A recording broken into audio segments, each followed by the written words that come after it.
एक बार एक सूखा पड़ा खेत था। उसमें एक नन्हा बीज गिरा और बोला, काश मैं भी एक पेड़ बन पाता। आसमान ने उसकी बात सुनी और प्यार से बारिश की बूंदें बरसाईं।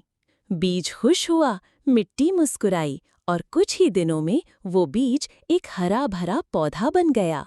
सीख: छोटे सपनों में भी बड़ी ताकत होती है, बस जरूरत है थोड़े प्यार और धैर्य की।